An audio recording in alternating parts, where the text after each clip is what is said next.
On June 16, 1983, undefeated boxer Billy Collins Jr. stepped into the ring at Madison Square Garden for a highly anticipated bout against Puerto Rican fighter Luis Resto. With a flawless record of 14 wins and 0 losses, Collins was widely expected to dominate the fight against Resto, who had been defeated 8 times previously. However, what should have been another step forward in Collins's promising career took a devastating turn. One that would change his life forever. As the fight progressed, Resto was unexpectedly dominating Collins, leaving spectators in disbelief. After a grueling 10 rounds, he was declared the winner by unanimous decision. The punishment Collins endured was evident. Having taken more than 400 punches, his eyes were nearly swollen shut. However, despite the brutality of the match, Billy Collins Sr., who was both his father and trainer, sensed something was off.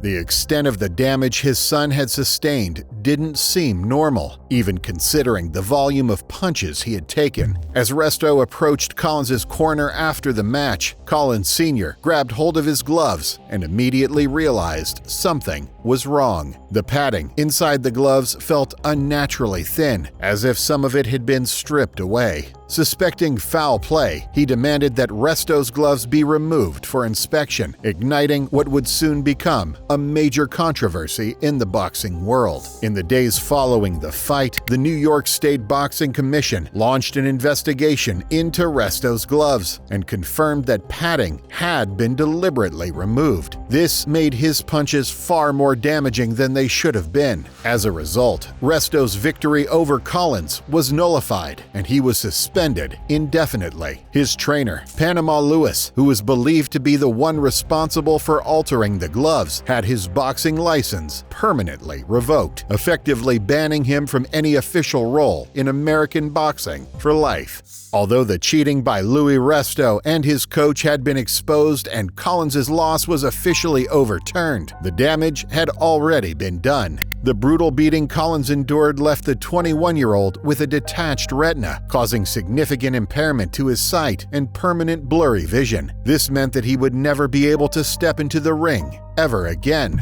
Struggling to cope with the devastating reality that he could no longer compete in the sport he had dedicated his life to, Collins fell into a deep depression and turned to alcohol. Less than a year after the fight, on March 6, 1984, Collins was driving near his home in Nashville, Tennessee, when he crashed his car at high speed. He passed away before rescue even had a chance to arrive on the scene. Investigators later determined that the crash was intentional. 2 years after Billy Collins Jr.'s death, Luis Resto and his trainer were convicted on multiple charges related to the fight. The court ruled that knowingly removing padding from the gloves constituted an assault, resulting in a 3-year sentence for Resto and a 6-year sentence for Lewis. While it seemed like this would be the final chapter in the scandal, years later, new revelations would expose an even darker truth. In 2007, filmmaker Eric Drath began production on Assault in the Ring, a documentary delving into the infamous Collins versus Resto fight. During the film's investigation, Drath confronted Resto with a transcript from a police interview that had previously gone unnoticed. In that transcript, Resto admitted that Panama Lewis had taken his gloves into the bathroom before the fight to remove the padding. Since this information had never been presented as evidence during his trial, Resto had been able to publicly claim for years that he was unaware of the tampering. However, when confronted with the transcript, he finally admitted that he had known all along. Resto went on to confess that not only had Lewis removed the padding from his gloves, but he had also soaked his hand wraps in plaster before the match. Once dried, the plaster hardened into a rock-like layer, effectively turning Resto's hand wraps into makeshift brass knuckles for the fight. This not only made Resto's punches significantly more damaging and harder, but also protected his hands from injury, allowing him to keep striking Collins without the risk of hurting himself. As shocking as this revelation was, it wasn't the full extent of the cheating. Resto further disclosed that during the fight, Lewis had given him a water bottle laced with crushed asthma medication. The drug expanded his airways, increasing his oxygen intake and significantly boosting his stamina, giving him yet another unfair advantage over Collins. This went far beyond simply removing padding. It revealed that Resto and his team knowingly took multiple calculated steps that they understood would put Collins in serious danger, all in the pursuit of victory. Despite Louis Resto's admission of the full extent of the cheating, neither he nor Panama Lewis faced any further legal consequences beyond their initial prison sentences. Lewis passed away in 2020 at the age of 75, while Resto was eventually able to regain his boxing license and continue to work as a trainer. However, despite the tragedy and lack of justice, the fight solidified Billy Collins Jr.'s legacy as a remarkably tough and talented boxer. Although he was literally being hit with plaster-hardened wraps and gloves with minimal padding, he refused to back down, staying in the fight and landing many blows. He will always be remembered for the grit and determination he displayed in the ring that night. We interrupt this video to bring you an important message from our sponsor, Aura. This year, we've seen several high-profile data breaches impacting millions of people. Just recently, National Public Data announced a major breach that compromised over 2.9 billion records used for background checks, which included the social security numbers of many Americans. It has been confirmed that members of a hacker group have released this sensitive information online for free. Since we here at Fringeville often visit sites that could be risky when researching for our YouTube videos, online safety is a top priority for us. That's why our team trusts Aura to keep our personal information safe. Aura monitors billions of data points, including the dark web and public records, to detect and alert you to any potential threats. With real-time alerts and up to $5 million in identity theft insurance, Aura is like a shield for your personal data. In addition, Aura offers secure browsing with its VPN, prevents data brokers from selling your information, and helps you manage your passwords effortlessly. Don't wait until it's too late. Visit aura.com/Fringeville and get 2 weeks free to see if your data has already been exposed.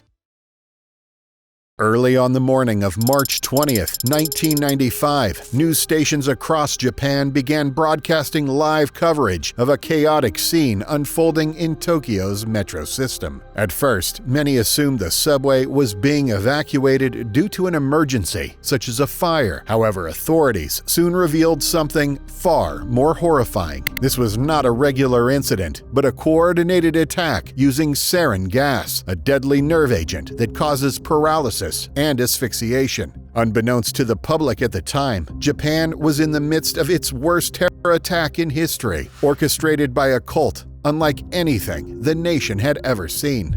Aum Shinrikyo was a Japanese doomsday cult founded in 1987 by its leader, Shoko Asahara. Asahara, who was partially blind, claimed to be the second coming of Christ and also declared himself as the first enlightened one since Buddha. Throughout the 1980s, he became increasingly obsessed with biblical prophecies, believing he was receiving divine revelations about the end of the world from God. This led him to establish Aum Shinrikyo, which translates to Religion of the Supreme Truth. At the core of Asahara's teachings was the belief that the United States would launch an attack on Japan, triggering World War III and ultimately leading to a nuclear apocalypse that would wipe out most of humanity. He believed that only he and his followers were destined to survive the coming catastrophe. Asahara's followers took his prophecies to heart, many believing him to be a messiah. Some were so devoted that they gave him thousands of dollars to drink his blood, believing it possessed mystical powers. Within just a few years, Asahara amassed thousands of loyal disciples, many of whom fully dedicated their lives to him and his teachings. In 1990, Shoko Asahara attempted to gain legitimate political power in Japan by running 25 of his cult members for various government positions under the banner of Shinrikyo, or the Truth Party. Although Asahara was confident, the campaign was a complete failure, with his candidates receiving almost no votes. Furious over the defeat, he refused to accept that the public had simply rejected his ideology. Instead, he became convinced that dark external forces, among them Freemasons and Jews, had sabotaged his party's chances. This radicalized Asahara against the Japanese government and public, making him believe that political means were no longer an option. Determined to take power by force, he set a plan in motion to acquire land where his cult would establish secret compounds to develop biological and chemical weapons, including sarin gas. This marked Aum Shinrikyo's transition from a fringe religious movement to an underground extremist group. At the time, the cult was still relatively unknown in Japan, but within just a few years, its name would become one of the most feared in the nation.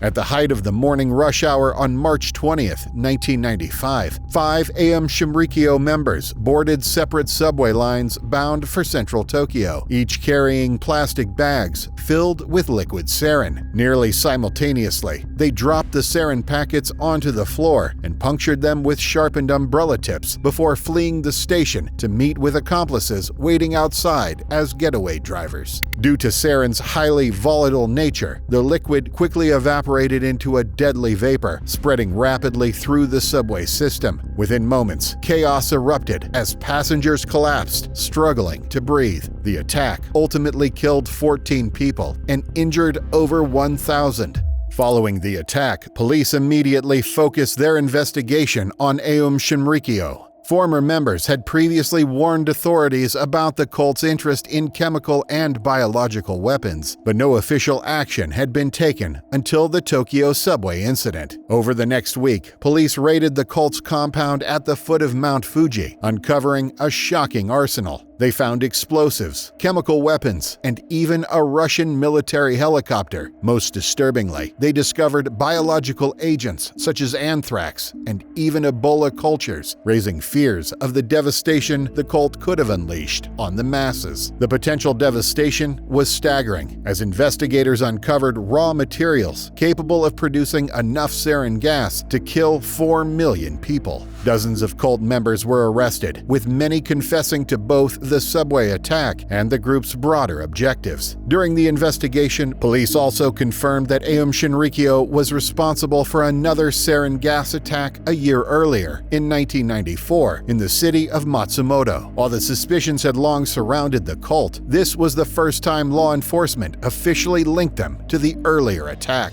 Shoko Asahara wasn't apprehended until May 16, 1995, when police found him hiding in a secret compartment within one of the cult's compounds. Although he never admitted to leading Aum Shinrikyo or orchestrating the attacks, by then, the overwhelming evidence, along with confessions from dozens of his followers, left no doubt about his role. Investigators uncovered his grand plan to carry out further attacks to destabilize Japan and overthrow the government, with the ultimate goal of declaring himself Emperor of Japan. Asahara was formally charged as the mastermind behind the Tokyo subway attack and the Matsumoto attack, as well as numerous other murders connected to his cult over the years. Following a lengthy trial, he was sentenced to death in February 2004. More than a decade later, on July 6, 2018, he was executed by hanging alongside several high-ranking Aum Shinrikyo members. To this day, the 1995 Tokyo sarin attack remains the deadliest domestic attack in Japan's history. However, what many find even more unsettling than the attack itself are the implications behind it. The fact that a privately funded cult with only a few thousand members was able to develop such a sophisticated chemical weapons lab in secrecy shocked both authorities and the public. Aum Shinrikyo stands as a chilling testament to how even a relatively small group, driven by a shared extremist vision and unbound by the law, can grow into an existential threat.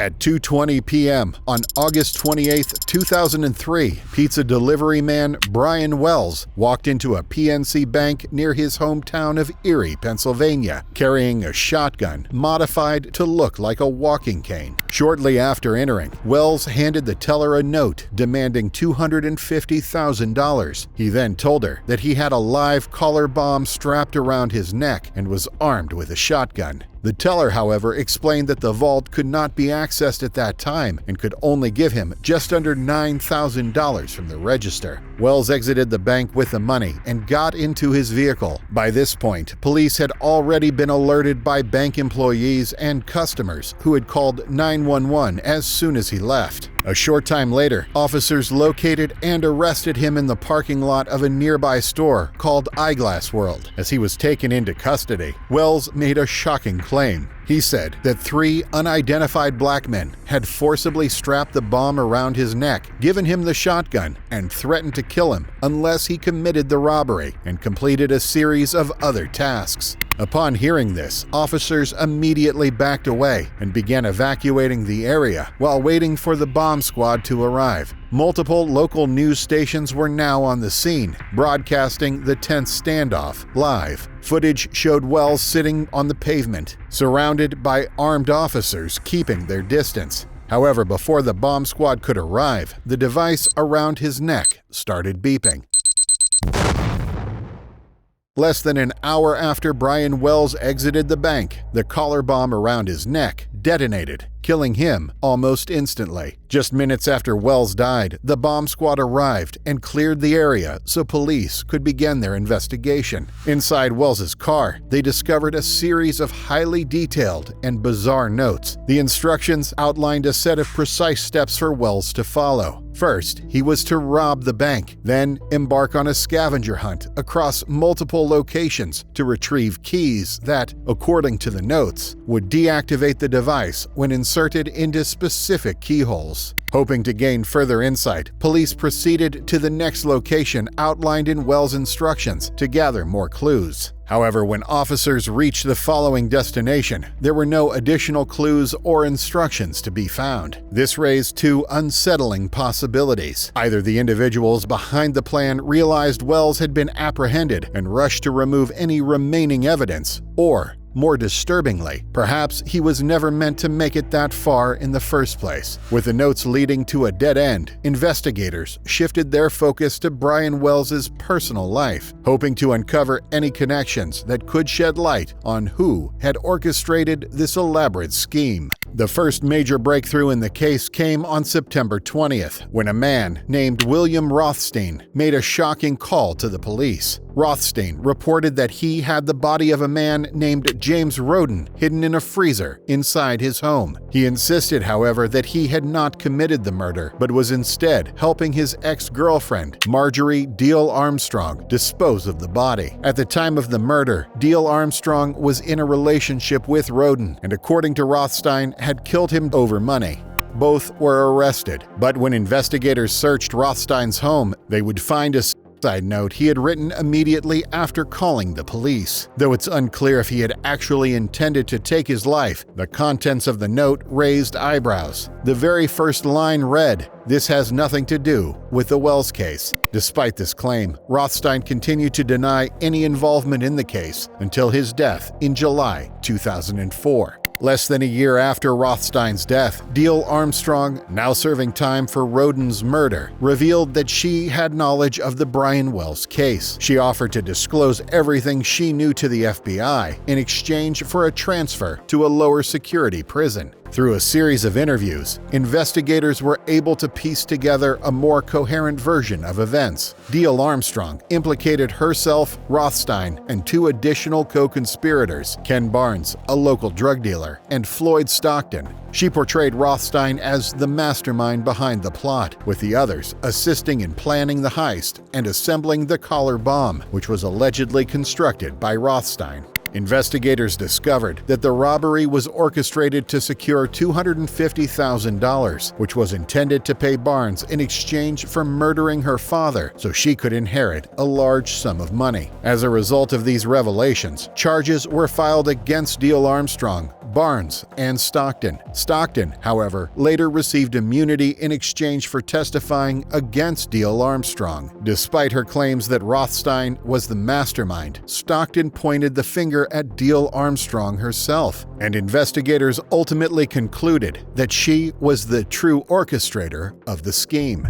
As investigators delved deeper, they uncovered yet another disturbing twist: the possibility that Brian Wells was not just a victim, but a participant in the plot. While the crime was staged to make it appear as though he had been forced into the robbery, both Barnes and Stockton alleged that Wells had been involved from the beginning. According to Barnes, Wells willingly took part in the plan, but was unaware that the bomb strapped around his neck was real. Further investigation revealed that Wells and Diehl Armstrong had mutual connections, adding credibility to the theory that he was involved. Many believe that Diehl Armstrong tricked Wells into wearing the collar bomb, making him think it was fake, only to secure a live explosive that would detonate and thus eliminate him as a potential witness. For her role in the 2003 heist, Marjorie Diehl Armstrong was sentenced to life in prison without the possibility of parole, passing away in 2017.